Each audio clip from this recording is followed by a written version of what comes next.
Who seeks recognition on the legislative? Gentleman from California. I think it's the Democrats' turn. Gentleman from California is recognized for 5 minutes. Mr. Chairman, I have an amendment at the desk. The gentleman has an amendment at the desk. Clerk will report.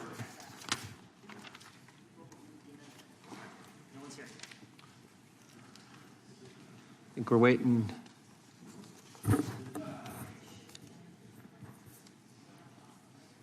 Yes, hurry.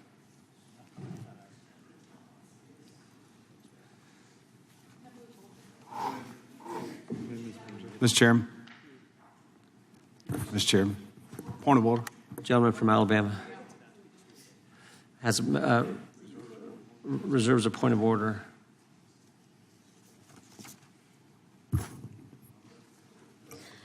Amendment to the amendment in the nature of a substitute to H.R. 288 offered by Mr. Schiff. Without objection, the amendment will be considered as read. The gentleman from California is recognized for to speak on his amendment. Thank you, Chairman. My colleagues on the other side of the aisle would have us believe that this bill will bring back power to Congress. But in fact, what it really does is give more power to the judiciary and a Supreme Court that has become a partisan institution with a reactionary social agenda, one that has disregarded decades of precedent and denied millions of Americans the right to reproductive freedom, one that has also taken aim at clear water and clear air protections. And one thing that should be absolutely certain, and that is until the Supreme Court adopts an enforceable code of ethics, they should not be entrusted with even more power. My amendment today is very simple. It would allow Mr. Fitzgerald's bill to apply to courts if and when, and only when, all federal courts have adopted an enforceable code of ethics. A code of ethics for the Supreme Court is badly needed, as we've seen with serious allegations of undisclosed gifts and undisclosed travel and undisclosed lodging and undisclosed payments and benefits or compensation received by justices or their families from individuals and law firms with business before the Supreme Court. A code of ethics is absolutely essential. This amendment, which would require that before these kind of changes go into effect, that all federal courts have a code of ethics, is a small step to dealing with a very large problem at the Supreme Court. In fact, I think term limits on the Supreme Court, in which justices, after an appropriate time, would be required to relocate to the Court of Appeals or the District Court, are also an important reform, and I think the court needs to be expanded, given that the court was packed by Mitch McConnell, depriving a Democratic president of an appointment because he said the election was too close, and then in the most jarringly hypocritical fashion, jamming down another appointment during a Republican presidency when people were literally voting for Joe Biden for president.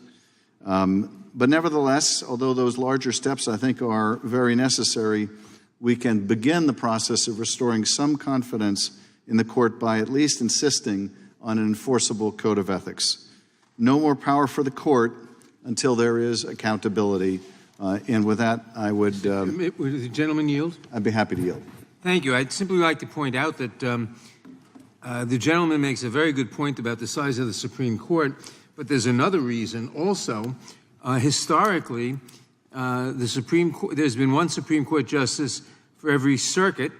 There are currently 13 circuits, so we're behind the times, and we ought to have 4 more Supreme Court justices for that reason, in addition to the reasons the gentleman expressed. Reclaiming my time, I thank the gentleman. I think he's absolutely right, and you can add to that the extraordinary increase in the caseload that goes before the court if we were just looking at efficiency. But of course, there's so much more at stake with the packing of the current Supreme Court. But in any event, this amendment is about some accountability, some enforcement, some presence even of a code of ethics. If we see nothing else, we've seen, I think, with the current court, the proof that power unrestrained by even a code of ethics can lead to the worst kind of results. And with that, Mr. Chairman, I yield back. Gentleman yields back. Gentleman from Alabama withdraws his point of order. The gentlelady from Wyoming is recognized to speak on the amendment. It's so interesting that The halls of Congress echoed with tension. A fierce debate raged at the Center Judicial Accountability. Congressman Jim Jordan, known for his fiery rhetoric, led the charge. He demanded stricter oversight of the judiciary. Facing him were two formidable opponents, Adam Schiff and Jerry Nadler, seasoned lawmakers with a deep respect for the justice system. The atmosphere crackled with anticipation. This was more than a debate. It was a showdown. The current system lacks teeth. Jordan, his voice booming, launched into a scathing critique. He argued that the current system lacked teeth. He questioned the effectiveness of impeachment as a tool for accountability. We must protect judicial independence from political interference. Schiff, calm and collected, countered with a staunch defense of judicial independence. He warned against the dangers of political interference. I echo Schiff's sentiments. Judicial independence is crucial. Nadler, his voice resonating with authority, echoed Schiff's sentiments. The stage was set for a clash of ideologies. The American people deserve better. Judges, like any other branch of government, must be held accountable for their actions. Impeachment is a cumbersome and ineffective tool. We need greater congressional oversight to ensure judges remain faithful to the Constitution. Legislative checks and balances are necessary to rein in judicial overreach. Jordan went on the offensive, pointing to recent court decisions that sparked public outcry. He argued that judges must be held accountable for their actions. He proposed a system of greater congressional oversight. This would ensure judges remained faithful to the Constitution. He spoke of legislative checks and balances to rein in judicial overreach. His words resonated with a segment of the population. They felt the judiciary had become unaccountable. Accountability is important, but it should not come at the expense of judicial independence. The judiciary's role is to interpret the law without fear or favor. We cannot allow our courts to become political playthings. Using impeachment as a political weapon would erode public trust in the judiciary. Historical examples show impeachment being used for partisan ends.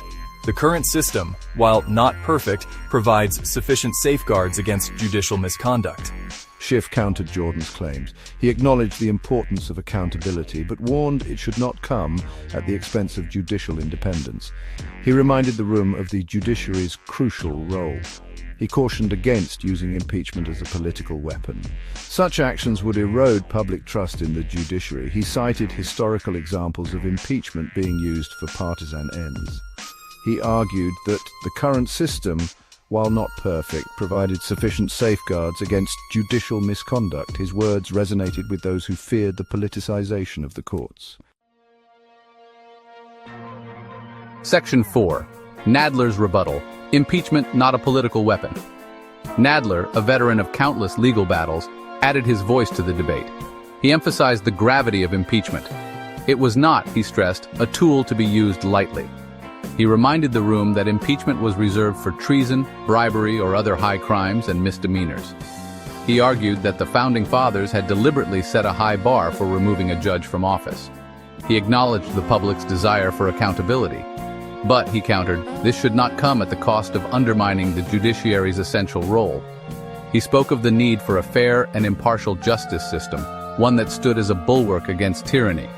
His words, spoken with the weight of experience, served as a stark reminder of the stakes involved. Section 5. Echoes of accountability. The debate's lingering impact. The debate raged on, each side unyielding in its convictions. Jordan continued to press for greater oversight, painting a picture of a judiciary out of control. Schiff and Nadler, in turn, defended the integrity of the courts, warning against the dangers of political interference.